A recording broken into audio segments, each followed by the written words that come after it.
Kingdom Come Deliverance 2 was a very, I guess, controversial game, still is, but especially up to launch, a lot of people were claiming the game was woke.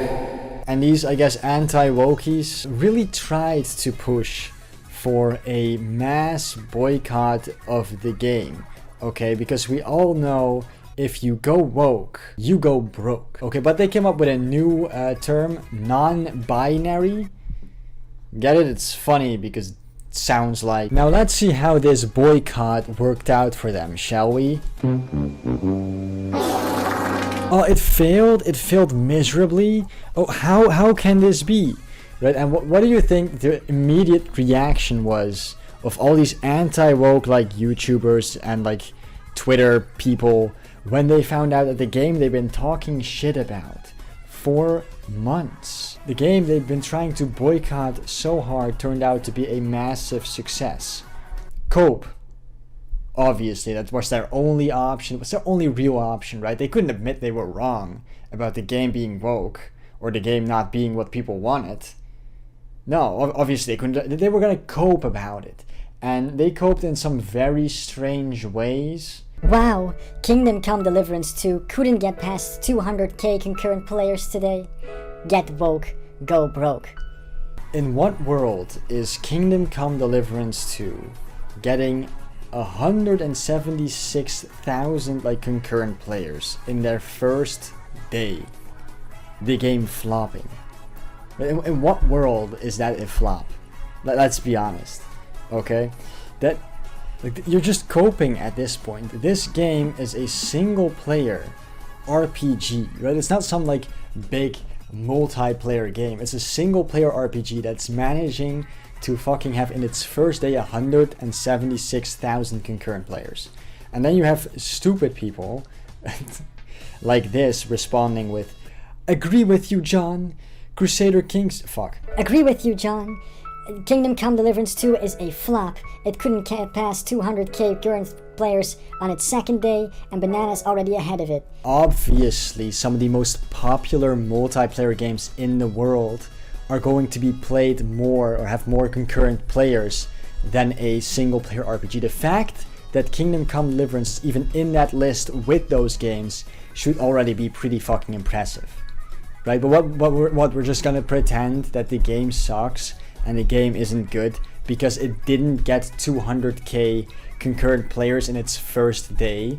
Now what's absolutely hilarious to me is that while I am making this video, the game actually did manage to hit 200,000 concurrent players, even hit 250,000. And this little glue sniffer, John Delaroz, immediately backtracks and like the rat he is, moves the goalpost and says that it only hit 200,000 guys. If this game was really successful, it would have hit 300,000. Like such a sneaky little coping rat, bro. Like shut the fuck up. Also, I love how he's like, "Oh, where are the other 700,000 copies of the game?" Like, bro, are you too stupid to understand how the website you're using works? It's only showing charts of the amount of people playing the game right now at that very moment. Like literally beneath that chart, it states how many people bought the game. Now, how come this game succeeded? Right? Because if the game is really that woke, how did people buy it that much? Right? Because go woke, go broke is a really real thing. Looking at other games like Dustborn or whatever the fuck that game's called, and Concord, which are games that obviously try to push a certain like woke political agenda, they flopped. No one bought them. No one bought them, and no one played them. Right? But how come that Kingdom Come Deliverance, a game that was constantly accused of being incredibly woke by all these people on the internet, managed to come out and be such a major success? Did people suddenly not care about woke propaganda anymore? No, it turns out the game actually isn't woke. If you had paid any fucking form of attention before the game's launch, you would have known that the game wasn't woke. But it clearly wasn't in any way, shape or form a woke game. People were complaining that the game was very, very woke because you could be gay in a role-playing game, by the way. in this role-playing game, which, you know, role-playing games are all about making decisions for your character and shaping your character based on the decisions that you were making for it, you could decide to romance other men. How dare they allow you to be gay in a role-playing game? Now apparently a lot of people, and I do mean a lot of people, had a big problem with the fact that you had homosexual options in this role-playing game. Although I would like to now quote the Doom Twitter account, "You control the buttons you press. If you don't press the gay sex button, guess what isn't going to happen?" But they apparently had really big problems with this. I'll read you some tweets to give you a bit of an idea. Kingdom Come Deliverance 2 is one of the biggest insults to gamers and Christians in recent years. Oh, I love this, man. The Christian gamers, right? I really care a lot about the opinions of Christians on video games. You know, the guys that constantly get upset about everything and offended by everything. For people who, by the way, make fun of other people for getting offended, they're constantly offended about shit that goes against their Christianity. And these are, by the way, the people that called out Pokemon for being satanic, if you remember that. On top of that, this John Delaross guy will constantly like promote himself as being like a Christian gamer, which is funny because he's known for beating his wife. Not very Christian behavior, John. It was all about trying to be subversive and woke, promoting DEI and lying to gamers along the way. Here's how it went down. Now, the problem again with this is that there's literally only one singular like fucking, I guess, quest where you can like romance a guy and be gay. I'm not sure, maybe there are multiple options if you're romancing guys, but that's a very small part of the game that is completely optional. And for some reason that ruins the entire game for you, right? I'm sorry, but if you're playing a game in which you know that there is a homosexual option and you get so mad about that and you constantly think about the gay sex option, that's kind of fucking gay, dude. The fact that you're playing a game or watching a game trailer or just thinking about a game and the first thought you have when seeing that game is gay sex,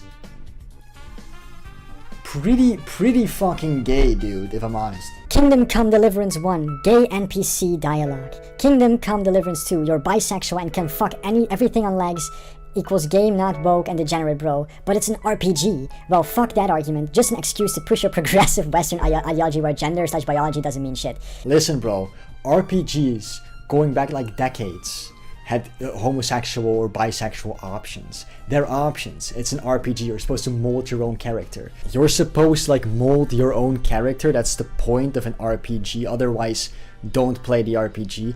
Like Fallout New Vegas, right? My favorite game of all time, right? A lot of these people, by the way, shitting on Kingdom Come Deliverance 2 for being gay and woke, love Fallout New Vegas. If Fallout New Vegas came out today, people would shit on it for being gay and woke, right? Fallout New Vegas, strong female characters, lesbian characters, right? Gay options for player character, also gay characters in the game. Pretty sure there's also a gay black guy in the game. Ugly women, also in the game. If Fallout New Vegas came out today, by the standards of these people's like anti-woke shit, by their standards, Fallout New Vegas would be more woke than Kingdom Come Deliverance 2. But I'll just in general will never understand, by the way, people complaining about an RPG of all things having extra options. Now these people realized that nobody was going to boycott the game because of a gay optional sex scene, so they started to like mix it up a little bit, and now they're calling this gay sex scene child sodomy. Now how is this child sodomy, you might be wondering? Well, both characters in this scene are adult men, so it isn't, right? But the main character is based off of a historical real person, and that person, during the events this game takes place in, would have been 15. They aged him up for the game, and therefore it's child sodomy, somehow. Even though the scene we see is between two adult men, one of those men in real life would have been a child. So therefore, even though he's not a child, he could have been, I guess. But however, nobody seems to have a problem with the fact that the character can also murder people and drink alcohol and have sex with prostitutes or whatever. That's all fine. The character, the gay sex scene is between two adult characters There's nothing like literally, even if the characters in the scene would have been teenagers, right? It's literally just a scene of them making out before a fade to black. If that's child sodomy, then Superbad or American Pie or any other like teenager comedy movie is also child sodomy. It's a really dumb argument. Also, according to John Delarose, the game is woke because you defend Jews from anti-Semites, which completely ignoring the fact that there historically was like a conflict like that between people defending Jews and people attacking Jews in this area in the Middle Ages. How is it woke to be against anti-Semitism? I do like how that place is called Kuttenberg. In my language, that means cunt mountain. Or, well, it's plural, so more like mountain of cunts. That's funny. Now let's get to another part of why people were upset this game was going to be woke, and that was the inclusion of diverse characters. Now, I agree.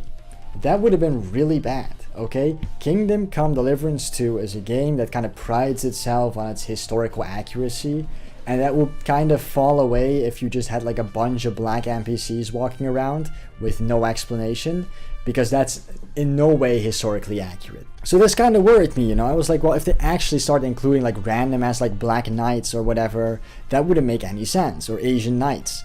That would just be stupid, right? But that's not what they did. They had one singular...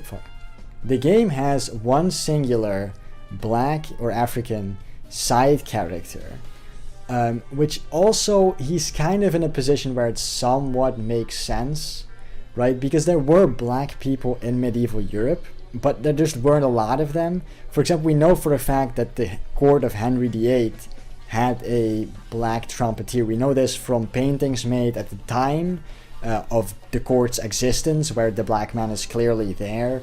We know this of letters that Henry VIII has sent to the black man. So there definitely were some black people in medieval Europe, but you gotta keep in mind it's like 100 or so, right? Maybe a couple hundred, but no more than that. And most of them would be in like the South. Also, but I study history, and I do want to tell everybody right now, because a lot of people seem to be having this huge misconception that the Moors were black. They were not. The Moors predominantly were from Morocco. Ooh, Moors, Morocco? Wow, that kind of sounds alike. Yeah, it does. What's surprising, right? They were predominantly from Morocco and Algiers. In the game, you have one side character who is black, and he's like a black doctor, which does make sense because a lot of like the African and especially Middle Eastern world were a lot more better educated at the time, especially on things like medicine, than Europe was. And he's just a traveler, and he happened to end up in Bohemia, which for the time kind of makes sense. It's not incredibly historically accurate, mainly because we don't have any accounts of a person like this actually existing in Bohemia, obviously. But if you're going to include a black character in your historically accurate game about medieval Bohemia, this is the most realistic way you could possibly pull that off. Right? It's not like you're not forcing diversity or whatever. You don't have like a bunch of black knights. You have one black character where it realistically could have happened for someone like that to be in Bohemia. Is it done for diversity purposes? Obviously, right? A lot of people were complaining that there weren't enough diversity in the first game, so they decided to include this black character.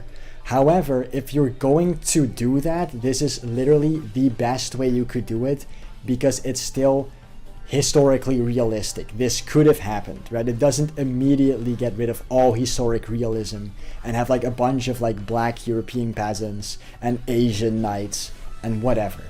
Anyway, boys, with that being said, I think I'm gonna end this video here. If you liked this video, please like and subscribe to the channel, and I'll see you all in the next video. Goodbye.